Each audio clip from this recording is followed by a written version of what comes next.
সুপ্রিয় দর্শক, আসসালামু আলাইকুম। বিএসআরএম গণতন্ত্র এখন অনুষ্ঠানে আপনাদের সবাইকে স্বাগত জানাচ্ছি। আমি সিকান্দার রেমান। ইনকলাব মঞ্চের মুখপাত্র শরীফ ওসমান বিন হাদি সিঙ্গাপুরে চিকিৎসাধীন অবস্থায় মারা গেছেন।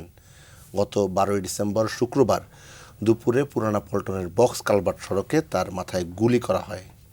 গত সোমবার দুপুরে উন্নত চিকিৎসার জন্য ওসমান বিন হাদিকে এয়ার অ্যাম্বুলেন্সে করে নেওয়া হয় সিঙ্গাপুরে। আগামী শনিবার একদিনের রাষ্ট্রীয় শোক ঘোষণা করা হয়েছে। কিছুক্ষণ আগে প্রধান উপদেষ্টা ডক্টর মোহাম্মদ ইউনূস বক্তব্য দেন। তিনি নিশ্চয়তা দেন খুনিদের সর্বোচ্চ শাস্তি নিশ্চিত করা হবে। আজ আমরা এই বিষয়ে আলোচনা করব। একই সঙ্গে আগামী নির্বাচন এবং নির্বাচনের আগ মুহূর্তে প্রার্থী এবং রাজনৈতিক দলগুলোর নিরাপত্তা বিষয়ে কথা বলতে চাই। চারজন অতিথি আমাদের সঙ্গে যুক্ত হয়েছেন, আমি পরিচয় করিয়ে দিচ্ছি। আমার ডান দিকে রয়েছেন বীর মুক্তিযোদ্ধা আব্দুস সালাম, যিনি বিএনপি চেয়ারপারসনের উপদেষ্টা। এরপর রয়েছেন অ্যাডভোকেট হাসনাত কাইয়ুম, সভাপতি রাষ্ট্র সংস্কার আন্দোলন। আমার বাদিকে রয়েছেন অ্যাডভোকেট সুব্রত চৌধুরী, ভারপ্রাপ্ত সভাপতি গণফোরাম। সবশেষ রয়েছেন সুলতান মোহাম্মদ জাকারিয়া, যুগ্ম আহ্বায়ক এনসিপি। আপনাদের চারজনকেই স্বাগত জানাচ্ছি আজকের অনুষ্ঠানে। আব্দুল সালাম ভাই, আপনাকে দিয়েই শুরু করতে চাই। এই বিষয়টি আমাদের জন্য খুবই মর্মান্তিক। আপনারা যারা রাজনীতি করেন, আপনারা তো দেশের জন্য, জনগণের জন্য রাজনীতির কথা বলেন। এই যে একজন রাজনীতিবিদ শরীফ ওসমান বিন হাদি, এভাবে তাকে নৃশংসভাবে মাথায় গুলি করে হত্যা করা হলো, রাষ্ট্রীয় নিরাপত্তা ব্যবস্থা কোথায়, রাজনীতিবিদদের নিরাপত্তা কোথায়, এবং নির্বাচনের আগ মুহূর্তে এই জাতীয় ঘটনা দেশের আইন শৃঙ্খলা পরিস্থিতি কতটা নাজুক সে বিষয়ে ইঙ্গিত করে কিনা? আপনাকে ধন্যবাদ। এবং আমার সাথে আজকে যারা অংশগ্রহণ করছেন সহ আলোচক বৃন্দ, ওনাদেরকে ধন্যবাদ জানাই। যারা শুনছেন দেখছেন তাদেরকে ধন্যবাদ জানাই। প্রথমে আমি আসলে শোক প্রকাশ করছি যে এই ধরনের একটি নৃশংসভাবে আন্দোলন সংগ্রামের একজন উদীয়মান তরুণ নেতাকে যেভাবে হত্যা করা হয় সেটা আসলে খুবই মর্মান্তিক। আমি তার বিধি আত্মার প্রতি শান্তি হোক এটাও জানাই। তার পরিবার পরিজন, তার সহচর যারা আছেন তারা যাতে এই শোককে সইতে পারে, আল্লাহ তাদেরকে সেই শক্তি দেখ। শোনেন, এটা তো কোনোভাবেই কাম্য না।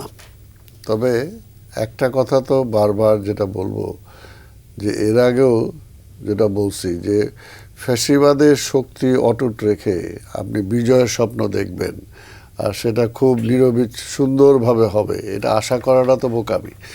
এই জন্যই বারবার আমরা 5ই আগস্টের পর থেকেই বলে আসছিলাম যে ফ্যাসিবাদের শক্তিটাকে কোনোভাবেই কম্প্রোমাইজ করা ঠিক না। তাদেরকে কোনো যতটুকু আছে সেগুলো থেকে কীভাবে সরানো যায়, তাদের থেকে মুক্ত, প্রশাসনকে মুক্ত করা যায়, পুলিশকে মুক্ত করা যায়, আমরা সেই কথাগুলো বলে আসছিলাম। কিন্তু সেই কথাগুলো শোনা হয় নাই।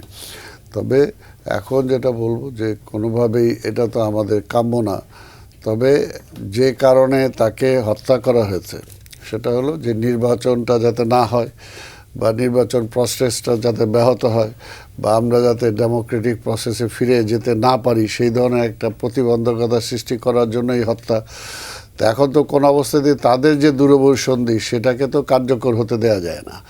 যদি আজকে সত্যিকার অর্থে এই হত্যার মধ্যে দিয়ে যদি নির্বাচন প্রসেস ব্যাহত হয়, গণতন্ত্রের উত্তরণটা ব্যাহত হয়, তাহলে তো তাদের চাওয়াটাই কার্যকর হলো। তো সেদিকটাও আমাদেরকে খেয়াল রাখতে হবে যে কোনোভাবেই আজকে সেই অবস্থাটা যাতে তারা লাভবান না হয় সেটার জন্য আমাদেরকে চেষ্টা করতে হবে। আবার পাশাপাশি হাদির রক্ত যেন বৃথা না যায় সেটাও আমাদেরকে মনে রাখতে হবে। জি, আমি সরাসরি যেতে চাই সুলতান মোহাম্মদ জাকারিয়া আপনার কাছে। আপনারা দীর্ঘদিন আন্দোলন সংগ্রাম করেছেন, উদীয়মান নেতা।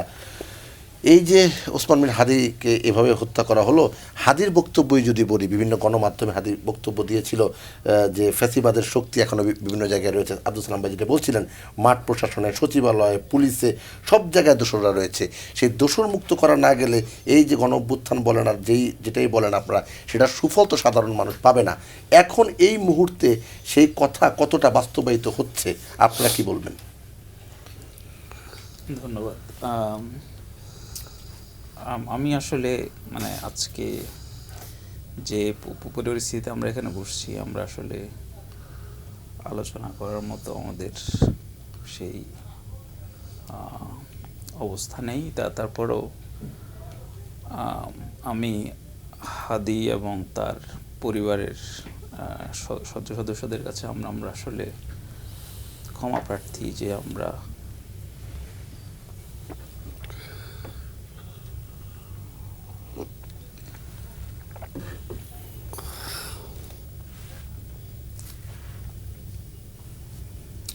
যে দেশ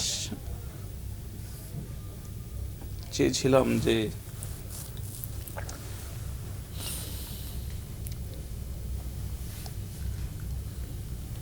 সেটা আমরা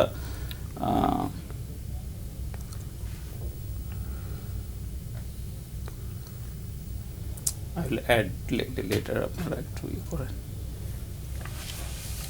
সত্যি আসলে এই মুহূর্তে বলার ভাষা কারোই নেই। আমরা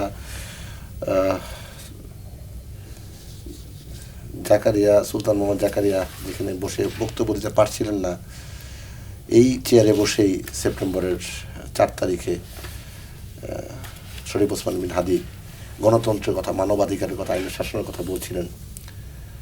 অ্যাডভোকেট হাসনাত কাইয়ুম, আপনার কাছে আসলে সেই হাদির যে বক্তব্যগুলো, যে আন্দোলন, যে ত্যাগ, যে শিক্ষা, সে বিষয়ে একটু আপনার কাছে জানতে চাও। ধন্যবাদ আপনাকে এবং যারা শুনছেন। মানে খুবই ধরেন যে জাকারিয়াদের মতোই যারা আসলে হাদির সহযোদ্ধা ছিলেন, তাদের জন্য রাজনৈতিক বিষয়ের বাইরেও মানবিক জায়গা থেকেও এটা বহন করা খুব কঠিন। ওর খুব ছোট একটা বাচ্চা, ওর স্ত্রী, সংসার, এগুলিকে দেখে প্রত্যেকটা আন্দোলনের পরে কিছু মানুষ থাকে যে আসলে ওই আন্দোলনটার ভেতর থেকে বের হতে পারে না। সালাম বাইরে আছে, আমি বলতাম যে আমি দেখতাম যে ডক্টর জাফরুল্লাহ আমাদের মধ্যে ছিলেন। 71 ধরেন 54 বছর 55 বছর হয়ে গেছে এখন, কিন্তু জাফরুল্লাহ যতদিন বেঁচে ছিলেন ওনাকে দেখলে ওনার কাজের মধ্যে মনে হইতো যে উনি আসলে ওই রণাঙ্গনেই আছে। এই যুদ্ধটা তার বেলায় আসলে কখনোই সমাপ্ত করতে পারে নাই। হাদিরা হচ্ছে ওই যে 36 দিনের জুলাই, আসলে ওর মধ্যে থেকে কখনোই 36 দিনে শেষ হয়নি, ওই 36 দিনের ভেতরেই হচ্ছিল। ও সংসার রেখে আসলে শাহবাগে বন্ধুদের সাথে বিছানা বালিশ ছাড়া, মানে আরেকটা জায়গার মধ্যে ছিল এই যুদ্ধটাকে, এই লড়াইটাকে আসলে কিভাবে বাস্তবায়িত করা যাবে। এই লড়াইটা থেকে সে বিযুক্ত হয় না একদিনের জন্য। সেই জন্যে আমাদের অনেক সময় ভুল বোঝাবুঝির অবস্থা হয়েছে। আপনি যদি ধরেন ওই 36 দিন আমাদের ছেলেমেয়েরা যা করছে, তার মধ্যে তো আমরা কোনো বেয়াদবি, আদব এগুলি দেখতে পাই নাই। তার ভাষা শালীন অশালীন এটা আমাদের বিবেচনায় ছিল না। এখন হাদি যে মনে প্রাণে ওই 36 দিনের ভিতরে ছিল, আমরা যারা এর বাইরে চলে এসেছিলাম, আমরা এটাকে আসলে ওর জায়গাটাকে আমরা ওইভাবে আমরা আসলে অনেক সময় বুঝতে পারি নাই। তোর বিলম্বিত মৃত্যু, কিন্তু 36-এরই আসলে শহীদদের একজন। ও যুদ্ধটাকে টানতে টানতে আজকে পর্যন্ত নিয়ে আসছে আসলে, এবং ওইখান থেকেও সরে নাই। যারা বুক পেতে দিয়ে দাঁড়াইছিল তাদের যে কাফেলাটা, ওইখান থেকে সে আসলে বাইরে আসে না একবারও। তো এখন জাকারিয়ারা কিংবা আরও যারা আছে, আমি মনে করি তার এই বাকি বন্ধুদের উপরে আসলে ওর যে রেসটা ও শুরু করছিল, এইটা আসলে তো রেখে গেছে এদের হাতে। এই পতাকাটা নিয়ে ওদেরকে দৌড়াইতে হবে, এবং এই দায়িত্বটা আমাদেরও অনেকটা বাড়ছে যে আমরা আমাদের তরুণদের মনস্তত্ত্বটাকে আসলে কিভাবে বুঝবো। আমরা তাদেরকে আসলে সামান্য জিনিসের জন্যে আসলে ভুল বুঝবো, নাকি আসলে ওদের যে আকাঙ্ক্ষার যে তীব্রতা, এটাকে আসলে বিবেচনায় নিয়ে ওদের সাথে কিভাবে থাকবো, এটাকে বের করব। আমার কাছে মনে হয়েছে বাংলাদেশকে রক্ষা করতে হলে ওই দুইটা জিনিস লাগবে। হাদি যে আসলে তার যে চেষ্টাটা, সে যেভাবে লড়াইটা অব্যাহত রাখছিল, আমাদের আরও বহু তরুণকে আসলে ওই চেতনাটাকে ধারণ করতে হবে। আর আমরা যারা এখান থেকে অনেকটা সরে এসে একটা শান্তির জায়গায় দাঁড়ায় ওদেরকে বিবেচনা করার চেষ্টা করছি, আমাদের মনস্তত্ত্বের মধ্যে একটা পরিবর্তন আনতে হবে। এই লড়াইটা যারা করতেছে তাদেরকে আমরা ওই 36 দিনের মতোই কীভাবে ধারণ করব, করে বাংলাদেশের কাঙ্ক্ষিত যে জায়গাটা ওইখানে পৌঁছে দেব, এই দায়িত্বটা আমাদের উপর আসলেও রেখে গেছে। তা আমি মনে করি যে আমাদের নতুন করে আবার মনে করাই দিচ্ছে যে যুদ্ধটা শেষ হয় নাই। এই যুদ্ধটা আমাদের আসলে শেষ করার জন্য আরও অনেক কিছু করতে হবে। হয়তো আমি থাকবো না, হয়তো আরেকজন থাকবে না, আমরা ওই রেসের মধ্যে আছি। আমরা প্রত্যেকে ওই আততায়ের ওই ট্রিগারের নিচেই আছি। কে কখন কোনভাবে যাব আমরা শুধু জানি না, কিন্তু আমাদের একটা সম্মিলিত স্বপ্ন, এটা যেন আসলে জীবিত থাকে, এইটাই আসলে আমাদের সবাই মিলে দায়িত্বটা নিতে হবে, এটাই আমি মনে করি। জি, অ্যাডভোকেট সুব্রত চৌধুরী, আব্দুল সালাম ভাই কিছুটা বলছিলেন যে দেশকে অস্থিতিশীল করার একটা চেষ্টা, ষড়যন্ত্র যাই বলি, এই ষড়যন্ত্র অংশ এটা কিনা, আপনারা কিন্তু বিগত দিনে বলছিলেন এই কথাগুলো। 17 মাসের মাথায় একজন জুলাই যোদ্ধার এভাবে নৃশংস হত্যাকাণ্ড, এটা তো মেনে নেওয়া যায় না। আমরা বারবার বলেছি 71-এ পরাজিত শক্তিরা কিন্তু এখনও মাঠে আছে। আমরা যারা 71-এ মুক্তিযুদ্ধে ছিলাম বা 7.5 কোটি মানুষ যারা বেঁচে আছে, তারা কিন্তু এখনও সেই যুদ্ধ চালিয়ে যাচ্ছে। ডক্টর জাফরুল্লাহ চৌধুরী শেষ দিন পর্যন্ত ওই লড়াইয়ে অবতীর্ণ ছিল। জুলাই যোদ্ধারা যারা আছে তারাও তাদের জায়গা থেকে এই যুদ্ধটা একটা পরিসমাপ্তির দিকে নিয়ে যাওয়ার জন্য, গণ অভ্যুত্থানের সফলতা, সেই জন্যই তারা কাজ করছে, মাঠে ময়দানে এখনও আছে। আমরা যারা তাদের সাথে ছিলাম সক্রিয়ভাবে, আমরাও মনে করি শত্রু পক্ষ যারা, তারা কিন্তু সক্রিয়। শুধু দিল্লিতে বসে সক্রিয় না, দিল্লিতে বসে উনি তৃণমূলের নেতাকর্মীদেরকে নির্দেশনা দেয়, লাশ ফেলে দাও, বলে যে আগে ফেলো, তারপর বলবো যে আমি লাশ ফেলেছি। টার্গেটেড কিলিংয়ের কথা বলা হচ্ছে। এটা তো শুধু জুলাই যোদ্ধার উপর যাবে না, এটা তো রাজনৈতিক নেতৃবৃন্দ যারা এই জুলাই অভ্যুত্থানের পক্ষে রাজপথে ছিল, দীর্ঘদিন আন্দোলন সংগ্রামের মধ্যে ছিল, তারও টার্গেট হয়ে গেছে। সুতরাং আমাদের এই প্রজন্ম যে সাহসিকতার সাথে গণ অভ্যুত্থানের সফলতা এনে দিয়েছে, স্বাভাবিকভাবেই শত্রুপক্ষ তাদেরকে এখন টার্গেট করবে। সুতরাং এই ব্যাপারে সরকারের চরম ব্যর্থতা আছে। আমরা এই কথাগুলো কিন্তু ডে 1 থেকে বলেছি যে আপনারা কঠিন এবং কঠোর ব্যবস্থা গ্রহণ করেন।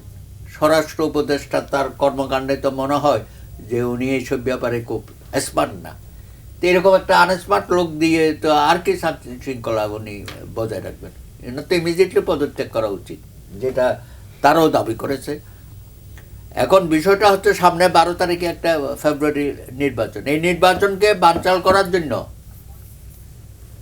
দেশের ভিতর যারা আছে অপশক্তি, তারাও চেষ্টা করবে, আর বিদেশে তো ওরা আছেই। তো সেই জায়গায় আপনি জানেন যে শুধু দিল্লিতে না, 30,000 স্বৈরাচারের দোসররা ভারতে কিভাবে ঢুকে গেল এবং খুব আরামায় এসে তারা আছে ওখান থেকে। এমনকি কলকাতায় শুনেছি আওয়ামী লীগের অফিসও আছে।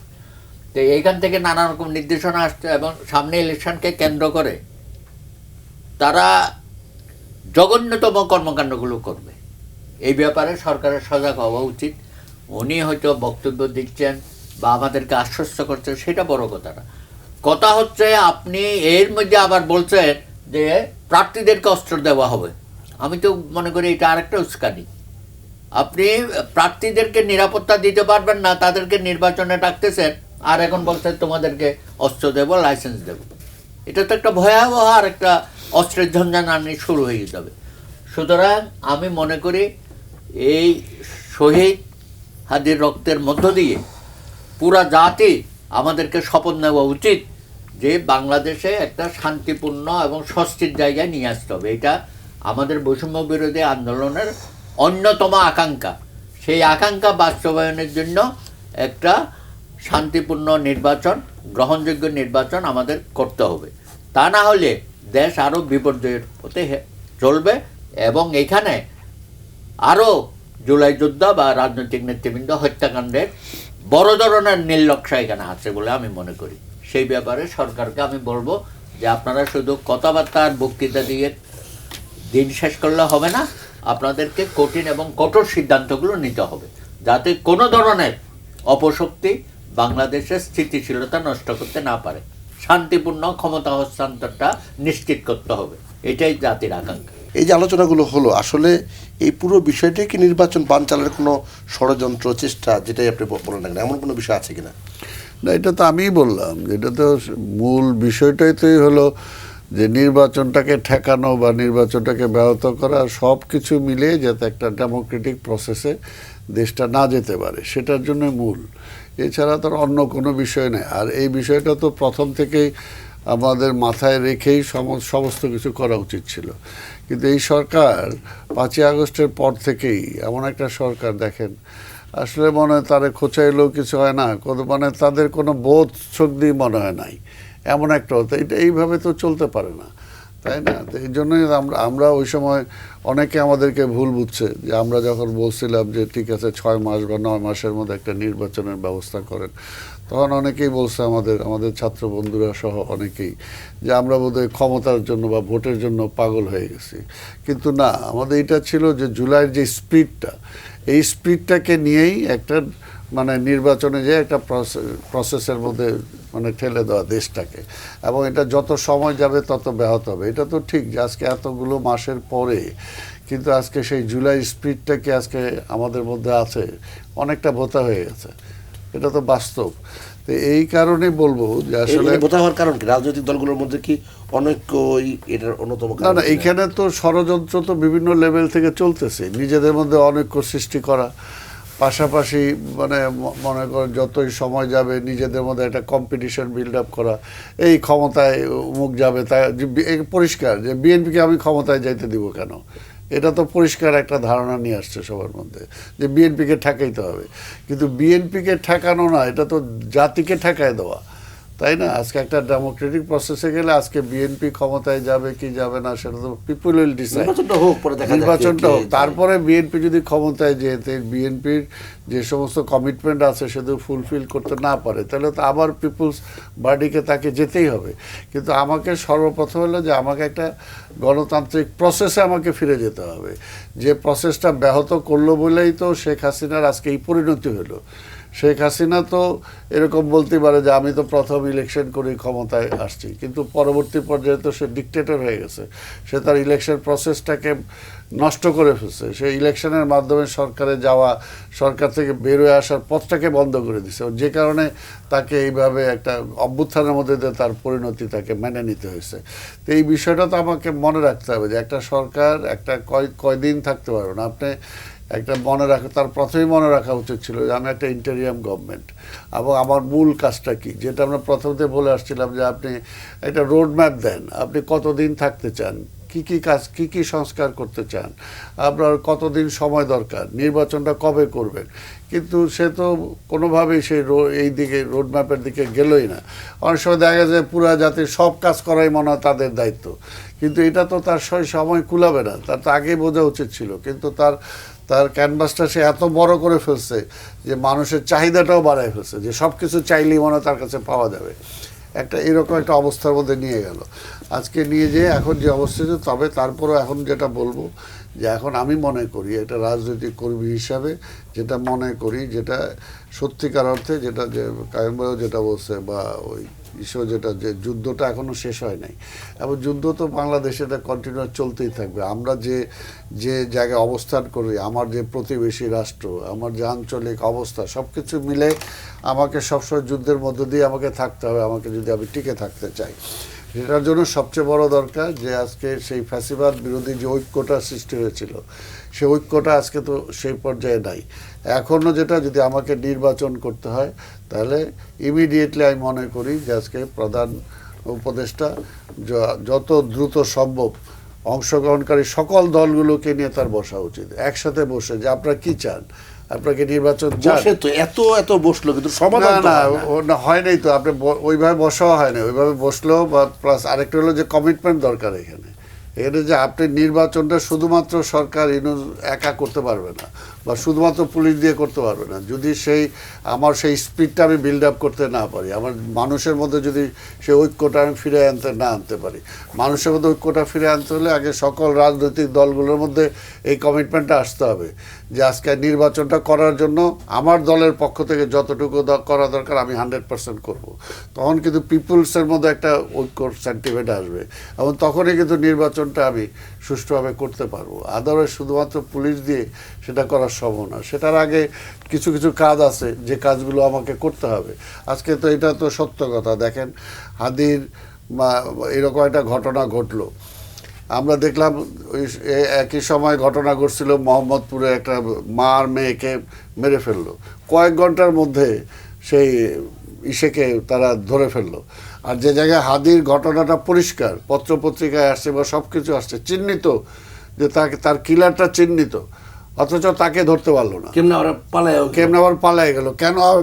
কেন আপনি সাথে সাথে আপনি ঢাকা শহর সিল করলেন না? আপনি কেন সাথে সাথে বর্ডার সিল করলেন না? আপনি কিভাবে সেই ব্যবস্থাটা করতে পারলেন না কেন? এটা কি বলে দেওয়ার ব্যাপার? এর জন্যই বলবো যে আপনি নির্বাচন করবেন আর ঢিলে ঢালা পর্যায়ে থাকবেন, সেটা তো হবে না।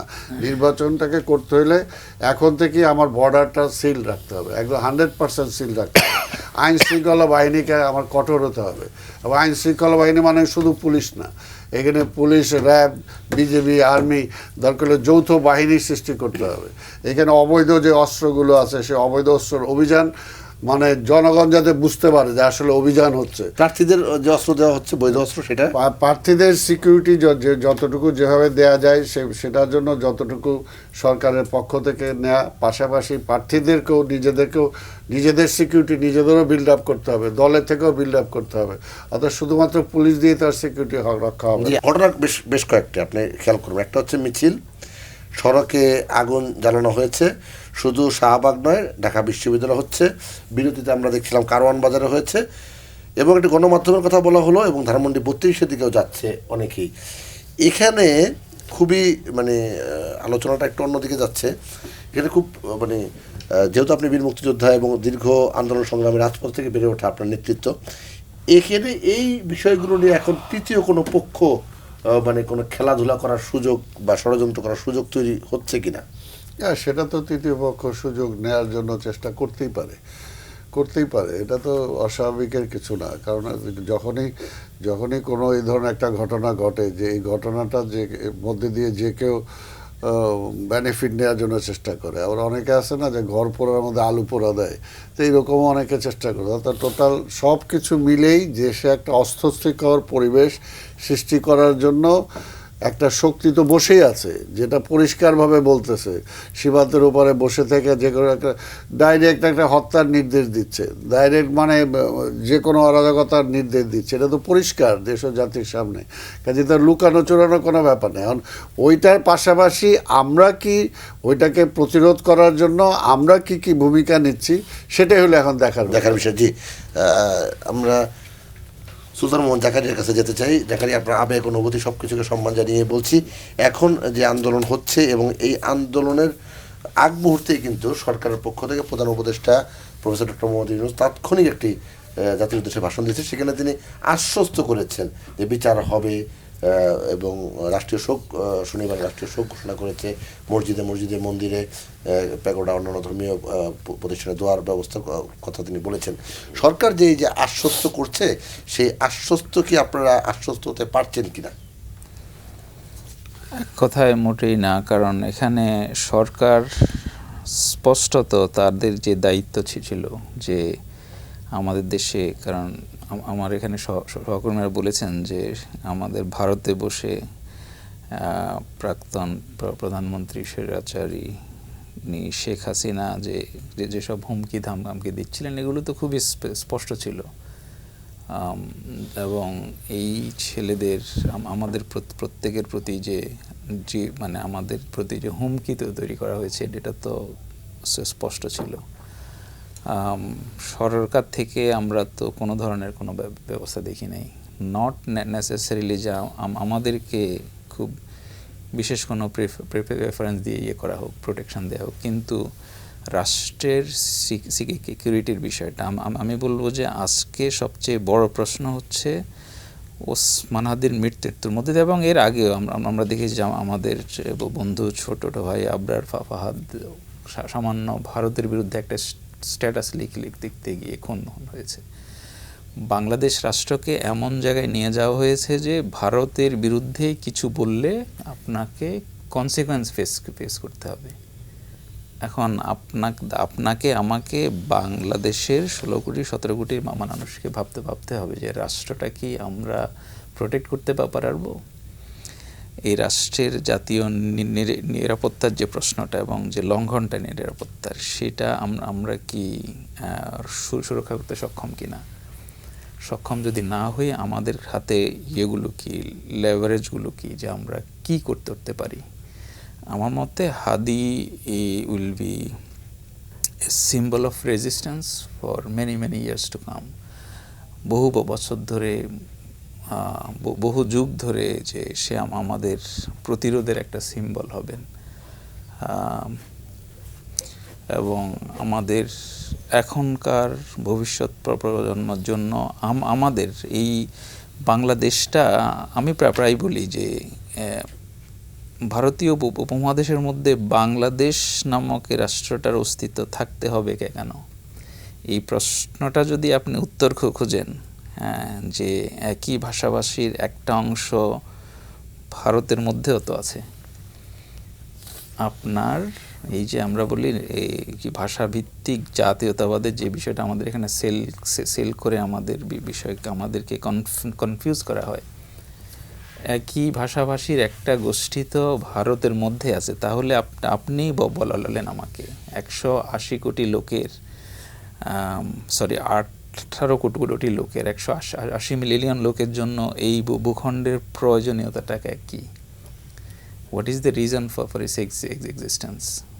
তো এই কোয়েশ্চেনগুলো আমি মনে করি হাদির মতো ছেলেরা, আমাদের ইয়াং ছেলেদের মধ্যে চিন্তার যে স্পষ্টতা আছে যে আমাদের রিজন ফর এক্সিস্টেন্স সেটা কী জিনিস, এইটা থেকে আমি মনে করি আমাদের সকল প্রজন্মেরই নববৃন্দের প্রবীণদের শেখার আছে যে আমরা কোর কজটা, যে আমরা কেন একটা অ্যাডভার্স জিওগ্রাফির মধ্য থেকে আমাদের এই রাষ্ট্রটা, এই ভূখণ্ডটা একটা স্বাধীন রাষ্ট্র হিসেবে এক্সিস্ট করে এবং টিকে থাকবে।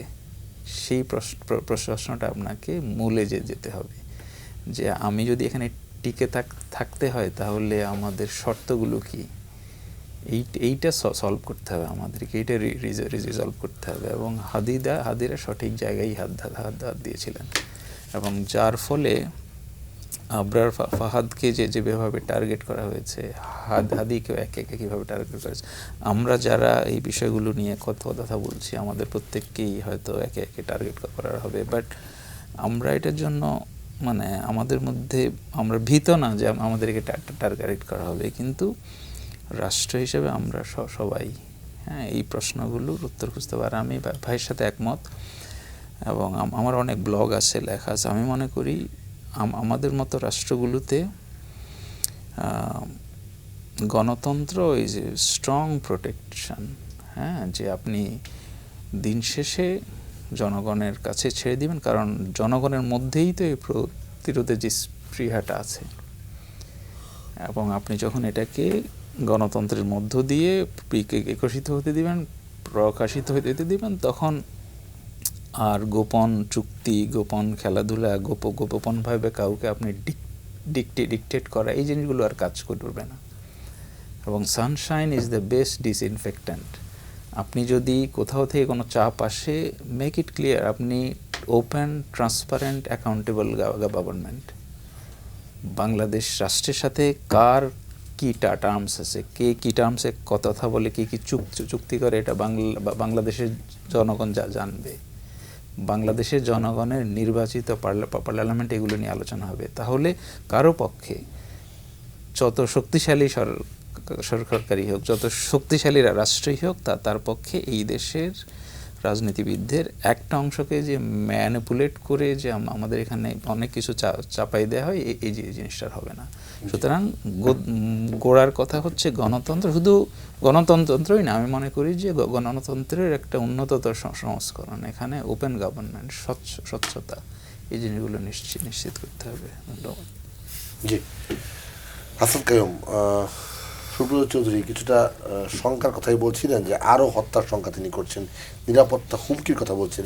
এমন একটি সময় বলছিলেন যে কিছু একটা প্রসঙ্গ সুলতান মোহাম্মদ জাকারিয়াও আনলেন যে পার্শ্ববর্তী দেশের বিষয়ে।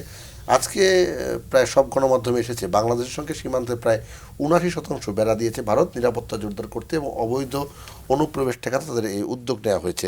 তাদের উদ্যোগ তারা নিতেই পারে, কিন্তু এ নিয়ে আমাদের দেশের যারা নিরাপত্তা বিশ্লেষক আছে তারা নানা ধরনের বক্তব্য, তারা নানা ধরনের মন্তব্য করছে। আপনার বক্তব্য জানতে চাই।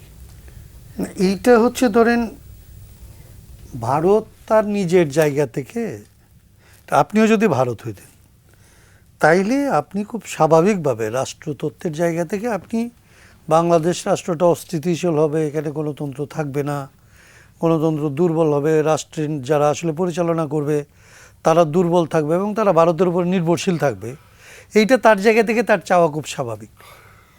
এখন এর বিপরীতে আমরা যে আসলে রাষ্ট্র হিসাবে, যেটা আসলে জাকারিয়া তুলছিল কথাটা, আমরা যে আসলে রাষ্ট্র হিসাবে টিকে থাকব, আমাদের রাষ্ট্রের আসলে আমাদের রাষ্ট্র যারা আসলে আমরা নির্মাণ করছি কিংবা আসলে নির্মাণের প্রক্রিয়ার মধ্যে এখনও আছে, আমরা কি করব?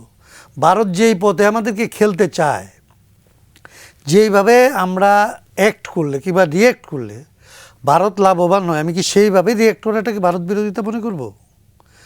এই জায়গাটা হচ্ছে ধরেন পলিটিক্সকে পলিটিক্যালি দেখা উচিত। পলিটিক্সে অনেক সময় যেটা আমাদের এখানে যেটা দুর্ভাগ্যজনক সেটা হচ্ছে অতি সরলীকরণের একটা সমস্যা তৈরি হয়েছে।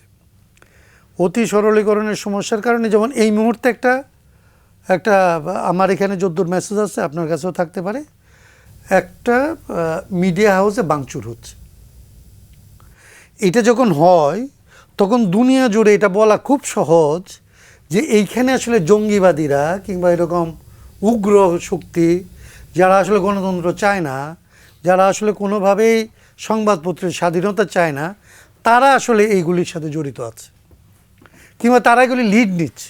গণমাধ্যমের স্বাধীনতা, গণমাধ্যমের যারা স্বাধীনতা দিতে চায় না, গণতন্ত্র যারা চায় না, যারা নিজেদের বক্তব্যকে অন্যদের সবার উপরে চাপায় দিতে চায়, এই রকমের একটা শক্তি আসলে বাংলাদেশে এই মুভমেন্টটাকে লিড করতেছে। বিষয়টা তা না। এইটা যখন ঘটে কি না এটা আমরা জানি, কিন্তু যখন এটা বাইরে আপনার চাইতে হাজার গুণ শক্তিশালী, যাদের আসলে কানেকশন আছে, যাদের কূটনৈতিকভাবে আপনার চাইতে অনেক বেশি শক্তিশালী, প্রচার মাধ্যমে শক্তিশালী, দেশ হিসেবে বড়, সে যখন আপনার এই অজুহাতটা পায়, সেটা আপনি যে রাগটা ক্ষোভটা প্রকাশ করেন সেটা আপনার বিপরীতে যায়। এখন এইটুকু ম্যাচুরিটি আমাদের এই জেনারেশনকে দেখাইতে হবে। এইটুকু ম্যাচুরিটি যদি আমরা না দেখাইতে পারি, আমাদের আগের জেনারেশন বরং এর চাইতে ম্যাচিউরড আচরণ করছে, সেইটার ধারাবাহিকতায় যদি আমরা থাকতাম তাইলে এর চাইতে অনেক বেশি ম্যাচিউরড আচরণ এখন আমাদের করার কথা। তো আমি যেটা বললাম যে আমাদের ধরেন আমাদের বুকে রক্ত আছে কিংবা সাহস আছে, আমরা বুক পাইতে দিয়ে ধরেন বলছি যে গুলি কর, এবং একটা সময় দেখা গেছে যে গুলির অভাব হয়েছে কিন্তু বুকের অভাব হয় নাই। এইটা আমাদের শক্তির জায়গা। আবার এই আবেগটাকে যখন ধরেন খুব সরলীকৃতভাবে পরিচালনা করা যায়, তখন দেখা যায় যে আমার সমস্ত প্রচেষ্টা যেই পথে আসলে যাওয়ার কথা তার উল্টা পথে ব্যবহৃত হচ্ছে কিংবা ওইভাবে চিহ্নিত হচ্ছে। এই পলিটিশিয়ানদের এইখানে একটা দায়িত্ব নেওয়ার ব্যাপার থাকে, লিডারশিপের প্রয়োজনটা এইখানে হয়। লিডারশিপ আমাদের এখানে বরাবর, আমাদের যেটা ক্রাইসিস এই রাষ্ট্রের, এটা বরাবর লিডারশিপের একটা ক্রাইসিসের জায়গাটাকে আমরা অতিক্রম করতে পারি নাই। সেই জন্যে আমাদের জনগণ সবচেয়ে বেশি বিজয়ের ইতিহাসে এই সাবকন্টিনেন্টে আমাদের চাইতে বেশি জিতছে, আমাদের চাইতে বেশি লড়াই করছে, এরকম ইতিহাস কারো নাই। কিন্তু কোনো লড়াইয়ের ফল আমাদের জনগণ বুক করতে পারছে এরকম কোনো ঘটনা নাই। তার মানে এই যে লক্ষণ যে আমার সাহস আছে, আবার আমার নেতৃত্ব আমার এই সাহসকে পজিটিভ পথে পরিচালনা করতে ব্যর্থ হয়েছে, এই দুইটা জিনিসের মধ্যে থেকে বাংলাদেশ এখন যে ক্রাইসিসে আছে, সেই সময় এইটাকে মোকাবেলা করার জন্য এই তরুণ নেতৃত্ব বলেন, প্রবীণ নেতৃত্ব বলেন, সম্মিলিতভাবে বাংলাদেশকে ওই জায়গায় বের করে আনতে হবে, আনতে পারতে হবে। না হয় আমাদের যত আত্মত্যাগ তার সমস্ত কিছু আসলে বৃথা হবে। এবং যারা আমাদেরকে এই এত আত্মত্যাগের পরে যারা আমাদেরকে আবার এই আমাদের বিজয় ব্যাহাত করতে চায়, তারা সফল হবে। আমরা ভারতের কথা বলবো কিন্তু ভারতের পক্ষে যায় এরকম আচরণ করতে থাকবো। ভারত আমাদের এখানে অস্থিতিশীলতা তৈরি করতে চায়। আমাদের একটা ভারত তো প্রথম থেকে ৭২ সাল থেকে যেটা করছে আমাদের বিরুদ্ধে ষড়যন্ত্রটা, তার সবচাইতে বড় ষড়যন্ত্রটা হচ্ছে আমাদের এখানে পাওয়ার ট্রান্সফারের নর্মাল যে ওয়ে থাকে সেটাকে রেস্ট্রিক্টেড করে দিচ্ছে। আমাদের এখানে নির্বাচনকে সে কখনোই কার্যকর হইতে দেয় নাই। এখনও সামনে যে নির্বাচনটা আমাদের লাগবে, দুইটা কারণে লাগবে।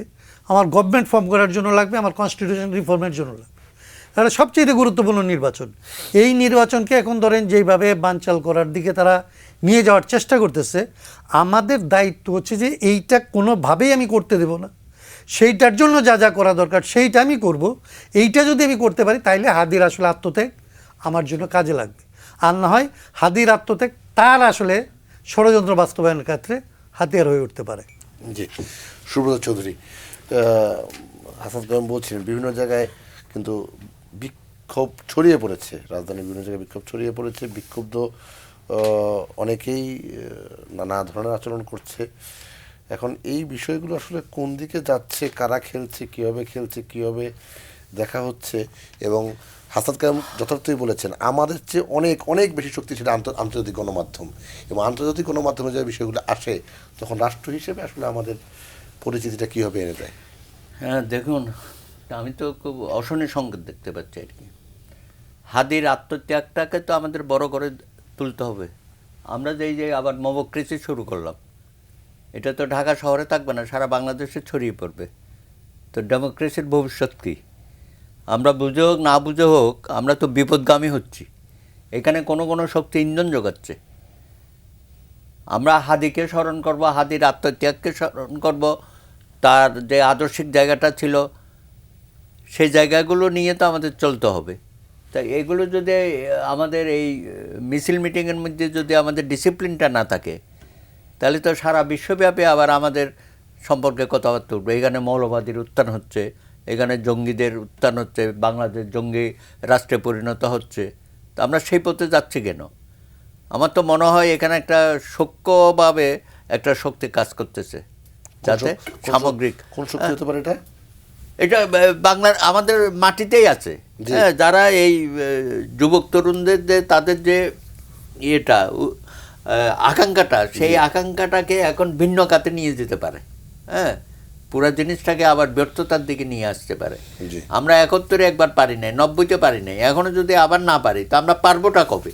সেই কারণেই আমি বলছি যে এই যে ঘটনাগুলো আজকে আপনি বলছেন যে এটা তো ছড়িয়ে যাবে সব জায়গায়, ছড়িয়ে গেছে অলরেডি। হ্যাঁ, তো সেটা তো খুবই ডেঞ্জারাস, এবং সরকারকে এটা কঠোর হচ্ছে।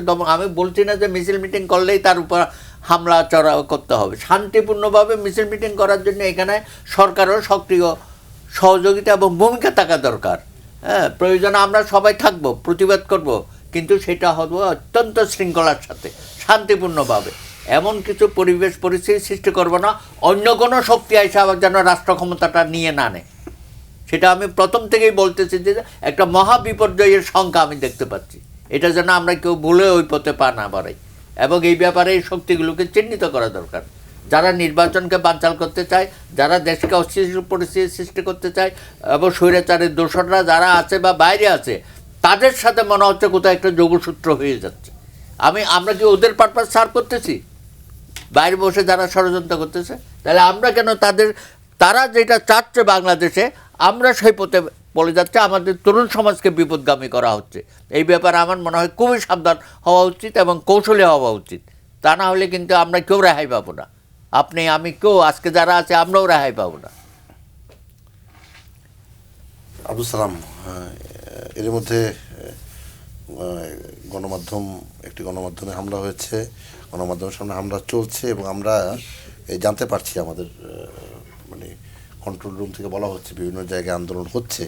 সুব্রত চৌধুরী বলছিলেন যে আসলে আন্দোলনের একটা ভাষা, আন্দোলনের একটা মানে কীভাবে করবে সেটা একটা দিক নির্দেশনা যেমন থাকা উচিত, সরকারের পক্ষ থেকেও তো নিয়ন্ত্রণের একটা ব্যবস্থা রাখা উচিত, নাকি সরকার ছেড়ে দিবে যেভাবে চলে সেভাবে চলুক?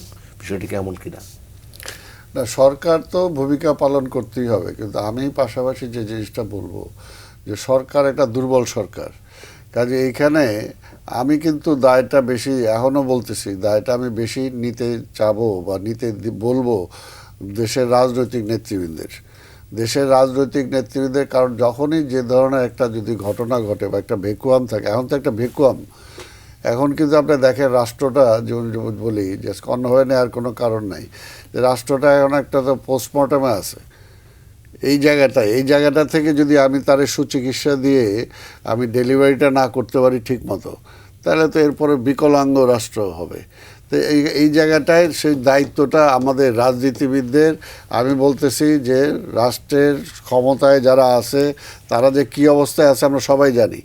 এই অবস্থা আমি তো মনে করি যে ইমিডিয়েট প্রত্যেকটা রাজনৈতিক দলের নেতৃবৃন্দকে বলা উচিত এই মুহূর্তেই ডক্টর ইউনূসকে যে আপনি বসেন, সবাইকে নিয়ে আসেন, আমরা বসি যে এই সিচুয়েশনটাকে কীভাবে আমরা ট্যাকেল করতে পারি, ওভারকাম করতে পারি। কারণ আলটিমেটলি তো দায়টা তো রাজনীতিবিদদের উপরে আসবে, রাজনীতিবিদদের উপরে আসবে। ঘটনা মনে করেন আমরা হাসিনারে তাড়াইলাম, চলে গেল, কিন্তু হাসিনাকে তাড়ানোর পরে আসলে যে ভূমিকাটা আমাদের নেওয়া উচিত ছিল, আমাদের কোথাও কোথাও ব্যর্থতা ছিল, যে কারণে আজকের এই অবস্থাটা হয়েছে। একটা কাজে এখনও যাতে আবার এই পরিস্থিতিটা আরও ডিটোরেট না করে সেটার জন্য স্ট্রংলি আমাদের জাতীয় ঐক্য ফ্যাসিবাদ বিরোধী ঐক্যটাকে এইখানে জোরালো করতে হবে। জোরালো করা ছাড়া এই সিচুয়েশনটাকে আমি ট্যাকেল করতে পারবো না। দেখা যায় যে এখানে পরিষ্কার আমার একটা চিহ্নিত শক্তি আমার বিরুদ্ধে সবসময় লেগেই আছে যে বাংলাদেশ যাতে স্টেবল না হয় সেটার জন্য একটা প্রতিবেশী স্ট্রং রাষ্ট্র আবার সেটা করতেছে। তো সেই জায়গায় আমি সেটা জানা সত্ত্বেও আমার যদি আমি কাউন্টার আমার ভূমিকা আমি না নিতে পারি, এখানে তো আমার অন্য দেশের বিরোধিতা করা দরকার না। আমি আমার পক্ষে করলাম কিনা, আমার পক্ষে হওয়ার কারণে যদি তা কারো বিরুদ্ধে যে আমার তো কিছু করার নাই, আমি যদি বলি যে তুমি পুশিন করতে পারবে না কোনোভাবেই, তোমার যদি পুশিন কোনো অবৈধ নাগরিক যদি থাকে আমার রাষ্ট্রকে তুমি জানাও, নিয়ম হয়তো সেটা হবে, তাই না? এটা বলা কি আমার অন্যায় হবে? এটা বলা তো আমার অন্যায় না। কাজে আমি জানি এটা হয়তো তার স্বার্থের বিপক্ষে যাচ্ছে, এটার জন্য সে আমাকে আরও জোরালোভাবে প্রেশার দিয়ে চেষ্টা করতে পারে যে তার পছন্দ মতো একটা সরকার এখানে প্রতিষ্ঠা করতে। কিন্তু এটা তো বাংলাদেশের মানুষ কখনো মানবেও না। রক্ত দিয়েছে, দরকার আরও রক্ত দিবে। কিন্তু সেটার জন্য আমরা এখন পলিটিশিয়ানদের এই মুহূর্তে আরও অ্যাক্টিভলি রোল প্লে করা উচিত, যাতে আমরা সবাই ঐক্যবদ্ধভাবে ইলেকশনটাকে যেতে পারি, ইলেকশন প্রসেসটাতে যেতে পারি। ইলেকশন প্রসেসটাকে ব্যাহত করার জন্যই তো সব কিছু হচ্ছে। কাজে এখন আমার চিন্তা না করে, আমার দলের চিন্তা না করে, ব্যক্তির চিন্তা না করে রাষ্ট্রের চিন্তা করতে হবে। রাষ্ট্রের চিন্তা করে যে রাষ্ট্রটাকে আমাকে সেভ করতে হবে। আজকে রাষ্ট্রটাই যদি অনিশ্চয়তা হয়ে যায়, আমার রাষ্ট্রের স্বাধীনতাই যদি আজকে প্রশ্নবোধক হয়ে যায়, তাহলে আমার অবস্থাটা কোথায় থাকবে? আমি কিসের মন্ত্রী, কিসের এমপি, কিসের সরকার প্রধান হব? তো কাজে সবচেয়ে আগে এখন যেটা দরকার এই মুহূর্তে একটা জাতীয় ঐক্য সৃষ্টি করা, এবং সেই জাতীয় ঐক্য সৃষ্টি করার জন্য আমি বলবো যে আজকে যে ভাষণ উনি দিয়েছেন, উনি হয়তো একদিনের শোক প্রকাশ করছে, কিন্তু পাশাপাশি যেটা আমি বলবো তার উচিত ছিল যে জাতীয় ঐক্যটার উপরে জোর দেওয়া এবং সবাইকে নিয়ে বসে যাতে ইমিডিয়েটলি এই সমস্ত ব্যাপারে ব্যবস্থা নেওয়া যায় সেটার জন্য চেষ্টা করা। জি, আমরা সুলতান মোজাগারি আপনার কাছে জানতে চাইব আরও একটি ঘটনা যেটি গতকালকে ঘটেছে। জান্নাতারা রুমি নামের জাতীয় নাগরিক পার্টির একজন নেত্রী, তিনি ধানমন্ডি থানার এনসিপি যুগ্ম সমন্বয়কারী, তার মৃত্যুটা নিয়েও আসলে এখন প্রশ্ন এসেছে। সামান্তা শারমিন, যিনি আপনাদের দলের সিনিয়র যুগ্ম আহ্বায়ক, তিনি বলছেন যে হাদি এবং রুমির ঘটনাটি সতর্কই করছে না সাহস ও জুলাই যোদ্ধাদের। মানে এই ঘটনাটা একই ঘটনা কেন বলছে? কিন্তু পুলিশ তো বলছে এটা একটি আত্মহত্যাজনিত ঘটনা, যদিও নানান কারণে কিছুদিন ধরে অনলাইনে নানা ধরনের হয়রানি হুমকির বিষয়টি ছিল। কিন্তু এখন এই বিষয়টি সামনে আপনারা কীভাবে আনছেন, কীভাবে দেখছেন? ধন্যবাদ। দেখেন, জান্নাতারা গত এক মাস আগে উনি একটা করেছিলেন, জিডি করেছিলেন থানায় যে ওনার প্রতি হুমকি দেওয়া হচ্ছে আওয়ামী লীগ কিংবা ওই সংশ্লিষ্ট বিভিন্ন প্ল্যাটফর্ম থেকে। সুতরাং এটা স্পষ্ট যে ওনার লাইফের প্রতি থ্রেট ছিল, ওনার জীবন হুমকিগ্রস্ত ছিল, এবং উনি সেটা অফিসিয়ালি পুলিশকে উনি জানিয়েছেন। তো এখন পুলিশ তো পুরো পোস্টমর্টেম ছাড়া, পুরো তদন্ত প্রক্রিয়া ছাড়া দেখে ক্যানট ক্লেম যে ওরা তো এটা বলতে পারে না যে উনি আত্মহত্যা করেছেন। এবং we have every reason to be believe যে এই মৃত্যুটা একটা হত্যাকাণ্ড। এবং আনলেস যতক্ষণ না পর্যন্ত আমরা জানবো পুরো পুরো প্রক্রিয়া শেষে, তদন্ত প্রক্রিয়া শেষে যে কি হয়েছে, এটা আমাদের সাসপেক্ট করার যথেষ্ট কারণ আছে যে এটা স্বাভাবিক মৃত্যু না। আমি এই অনুষ্ঠানের মধ্য দিয়ে আমাদের বন্ধু বান্ধব যারা আছেন রাস্তায়, যারা হাদির মৃত্যুতে আমার মতোই ক্ষুব্ধ, আমি বলবো যে দেখেন, এখানে আমাদের সবার কমন যে শত্রুপক্ষ আছে, ওরা কি চায়? ওরা চায় যে বাংলাদেশে যে আমরা ট্রানজিশনের মধ্য দিয়ে যাচ্ছি, এই গণতান্ত্রিক ট্রানজিশনটা যদি স্মুথলি হয়ে যায় একবার দুইবার, এবং এই স্বৈরাচারী সরকার কিংবা দলকে বাদ রেখে, তাহলে এরা বাংলাদেশের রাজনীতিতে এরা অপ্রাসঙ্গিক হয়ে যাবে। এইটা আমাকে অনেক ডিপ্লোম্যাট জিজ্ঞেস করে যে এগুলো সম্পর্কে। আমি বলি যে এই মানে আওয়ামী লীগকে ফেরত আনা, রিফাইন্ড আওয়ামী লীগ, আমি বলছি যে তোমরা যে এগুলো বলো, গিভ মি ওয়ান এক্সাম্পল যেখানে এরকম একটা রক্তাক্ত সংগ্রামের মধ্য দিয়ে একটা স্বৈরাচারী কাঠামোকে উৎখাত করার পরে তোমরা অ্যাডভোকেসি করছো যে ওই স্বৈরাচারী সরকার আবার রাজনৈতিক প্রক্রিয়ায় অংশগ্রহণ করতে পারবে কি পারবে না।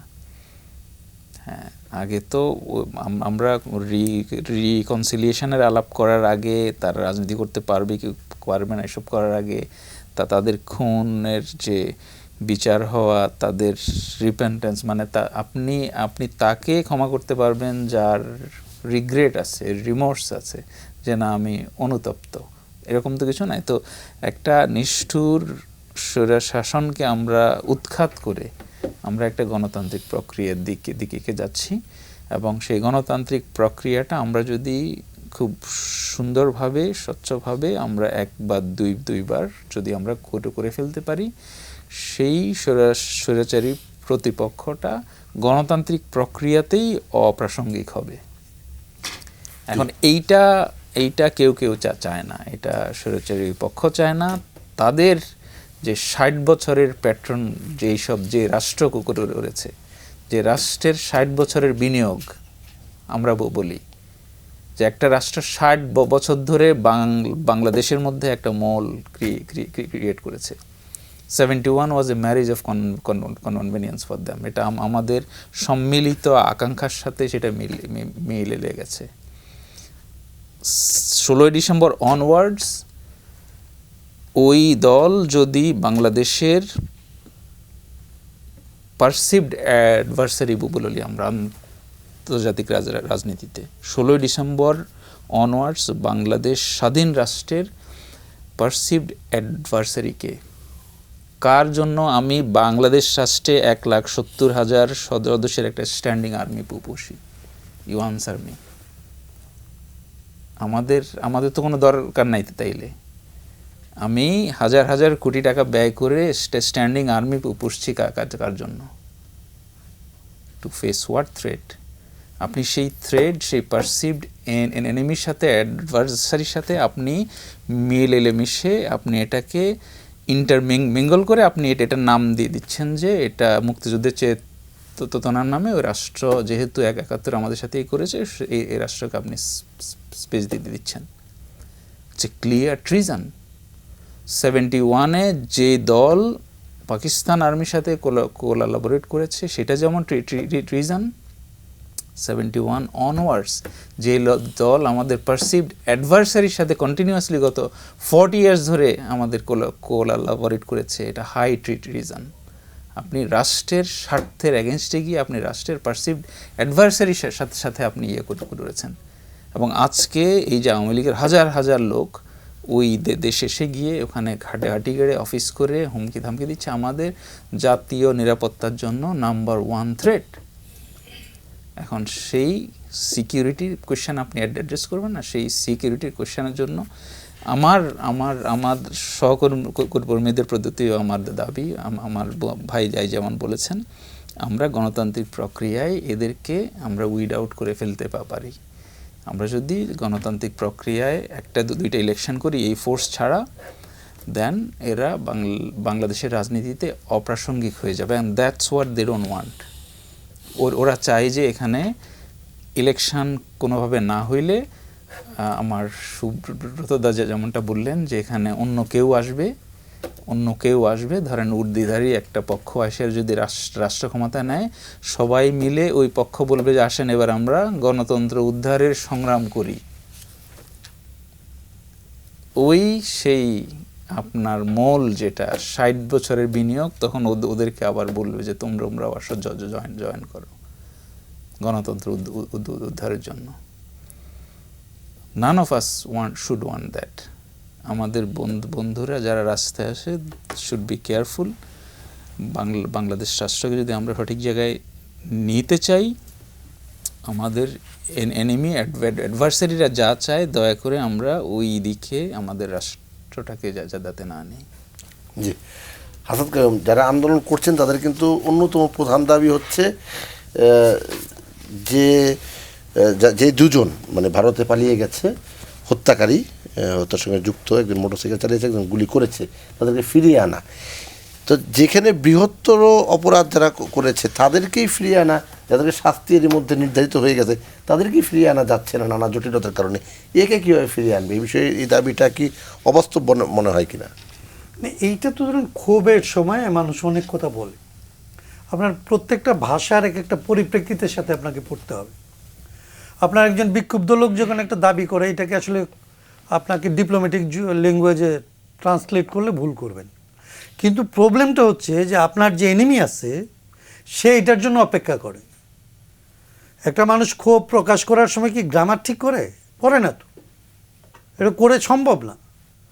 কিন্তু এইটা একই সাথে যখন আসলে রাষ্ট্রীয় কোনো ঘটনা ঘটে, রাজনৈতিক ঘটনা ঘটে, তখন আমি যেটা বলি যে নেতৃত্বের পর্যায়ের এটাকে আসলে একটা মানুষ নেতৃত্বের পর্যায়ে কখন তাদেরকে মানুষ মনে করে, যখন আসলে সে যে কোনো পরিস্থিতিতে দেশ জাতির স্বার্থ রক্ষা করার জন্যে তার ভূমিকাটা সে যথাযথভাবে পালন করতে পারে। তার মানে একজন লোক এই ক্ষোভ প্রকাশ করতেছে, এইটাকে এইভাবে এক্সপ্লেন করা একটা দায়িত্ব, যে এইটা হচ্ছে আমাদের এখানকার আসলে বিক্ষুব্ধদের বক্তব্য। কিন্তু আমরা মনে করি এই বিষয়গুলি, যেমন আমরা কি জানি যে তারা ভারতে গেছে, এটা নিশ্চিত হয়ে গেছে। যদি ওইভাবে তর্ক করেন তাহলে তো দেখা যাবে আপনার এটার কোনো নিশ্চিত কোনো সোর্স, আইন শৃঙ্খলা বাহিনীর সদস্য কিন্তু বলছে, যদি বলে থাকে তাহলে সেটা একটা ব্যাপার হতে পারে। আমি শিওর না, আমি ওইরকম কোনো ভাষ্য ফুটেজ দেখাচ্ছে, আমি ওইরকম কোনো ভাষ্য দেখি নাই, অফিসিয়াল কোনো ভাষ্য আমি দেখি নাই। তার মানে অফিসিয়াল যখন রাষ্ট্র টু রাষ্ট্র যখন কথা হবে, তখন আমার তাকে বলতে হবে যে তোমার এখানে এইভাবে এই দুজন লোক আসছে, তাকে তুমি আমারে, তার সাথে আমার চুক্তি আছে, আমি চাইতেই পারি।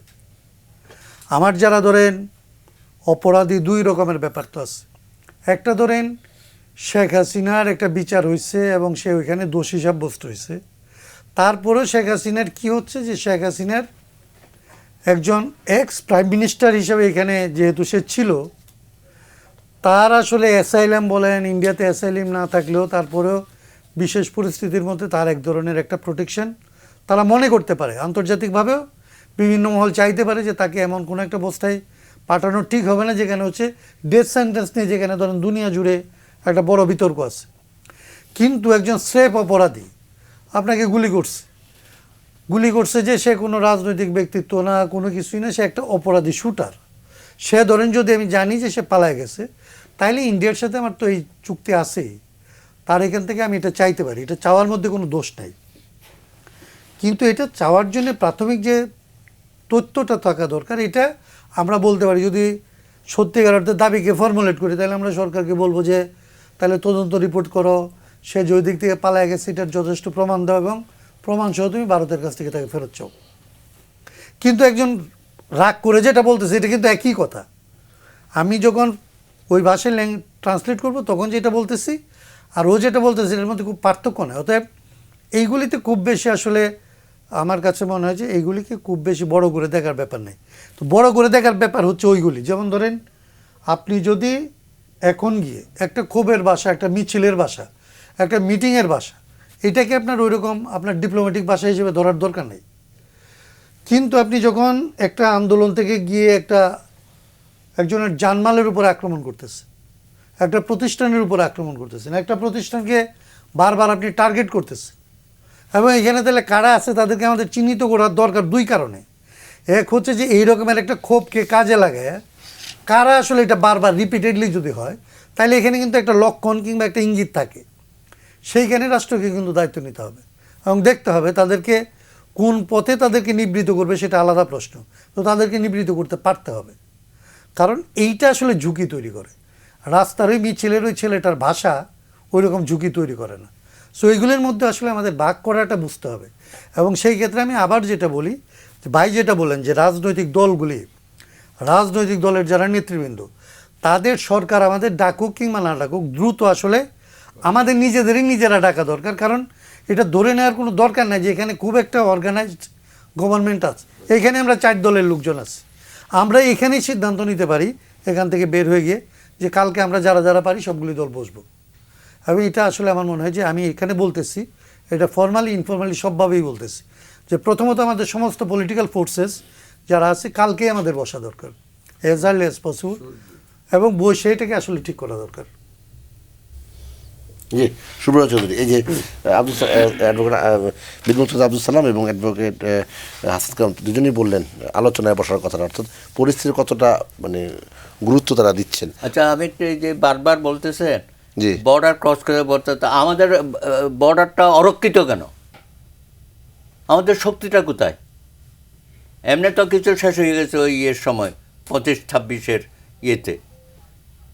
এখন তো তারা কোনো কাজ করে? বিজিবি আছে তো। হ্যাঁ, প্রত্যেক দিনই চলে যাচ্ছে লোকজন, সন্ত্রাসীরা চলে যাচ্ছে এখানে অপরাধ করে।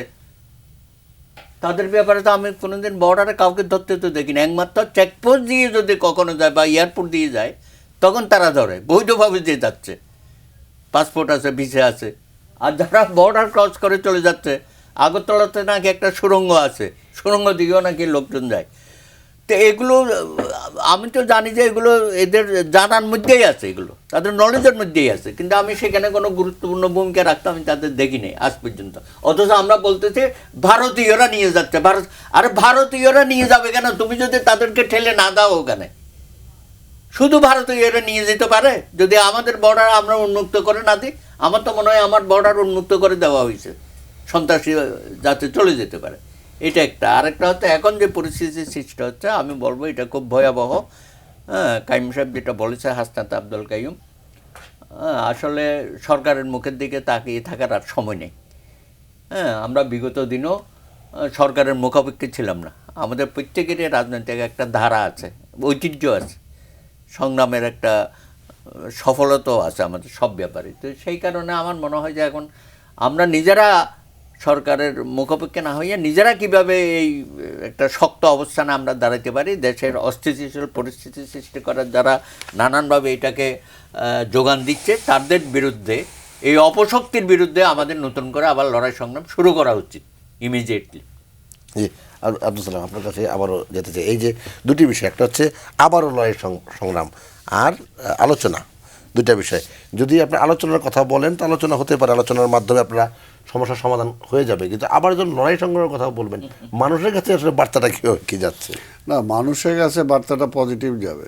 মানুষ কিন্তু বুঝতেছে, বা এই দেশের মানুষ রাজনৈতিকভাবে অনেক সচেতন, এবং যেহেতু মানুষের স্বার্থটা মানে আমাদের মতো না, আমরা তো নিজের স্বার্থ ছাড়া কথা বলি না বা লড়ার চেষ্টা করি না, কিন্তু মানুষের স্বার্থটা কিন্তু দেশের স্বার্থ নিয়ে। তাই কাজেই মানুষ ঠিক আছে এখানে। আমাদের, আমি যে জিনিসটা বারবার এই কারণেই বলতেছি যে আমাদের এক হওয়া দরকার। কারণ আমি তো যে হাদির রক্তটাকে কি আমরা বৃথা যেতে দেব? আমাদের এই অভ্যুত্থানে যারা রক্ত দিছে তাদের রক্তটাকে আমি বৃথা যেতে দেব? যদি আমি বৃথা দিতে না চাই, তাহলে আমি মনে করি, আর এইবার যদি আমরা ব্যর্থ হই, তাহলে চিন্তা করে দেখেন, একটা হলো সশস্ত্র লড়াইয়ের যুদ্ধ করে দেশটা স্বাধীন করলাম, স্বাধীন করার পরে আমরা তাদের একটা খপ্পরের মধ্যে পড়ে গেলাম।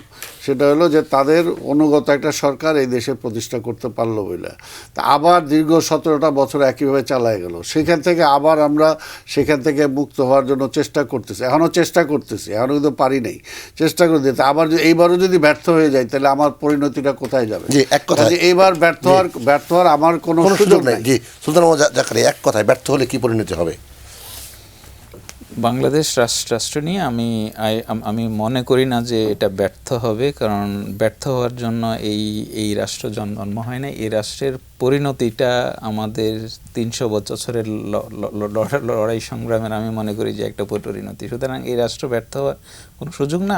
আমাদের বিরুদ্ধে অনেক ধরনের ষড়যন্ত্র করবে দেশের বাইরে, বাট আমি মনে করি যে বাংলাদেশের জনগণের যথেষ্ট রেজিলিয়েন্স আছে যে আমরা এটা হইতে দিব না। এখানে অনেক রক্তক্ষয় হবে, আমাদেরকে অনেক খুন করবে, অনেকের রক্ত ঝরাবে, বাট আমি মনে করি দিন শেষে ওরা সফল দিন শেষে জনগণের বিজয় হবে। অ্যাডভোকেট হাসাদ কাইয়ুম।